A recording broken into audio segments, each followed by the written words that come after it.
சாமானியரும் அமைச்சராகலாம். அரசியலில் ஏழையும் அமைச்சர் போன்ற உயர் பதவிக்கு வர முடியும் என்பதை சாதித்து காட்டியிருக்கிறார் இந்து சமய அறநிலையத்துறை அமைச்சர் ஸ்ரீரங்கம் ரமேஷ். சாதாரண குடும்பத்தில் பிறந்த ரமேஷ் விஜயின் ரசிகர் மன்றம் இயக்கமாக மாறிய போது தன்னை இணைத்துக் கொண்டு அதில் பயணித்தவர். ஏழ்மையான குடும்பத்தை சேர்ந்த அவர் தனது குடும்பத்தில் முதல் தலைமுறை பட்டதாரி. அரசியல் பக்கமே தலை காட்டாத குடும்பத்தில் இருந்து வந்த முதல் அரசியல்வாதி. தாவேகாவில் அரசியல் பணியை துவங்கிய ரமேஷுக்கு ஸ்ரீரங்கம் தொகுதியில் போட்டியிட சீட் கொடுத்தார் தாவேக தலைவரும் தற்போதைய தமிழக முதல்வருமான விஜய்.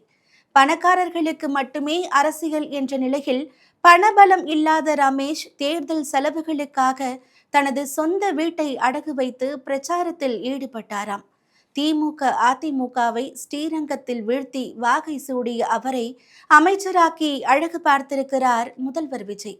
மிக முக்கிய துறைகளில் ஒன்றாக கருதப்படும் இந்து சமய அறநிலையத்துறை அமைச்சராகி இருக்கிறார் அவர்.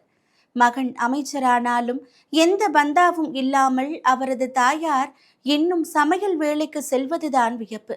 இந்து சமய அறநிலையத்துறைக்கு பல்வேறு சமூகங்களை சேர்ந்தவர்கள் இதுவரை அமைச்சர்களாக இருந்திருக்கிறார்கள்.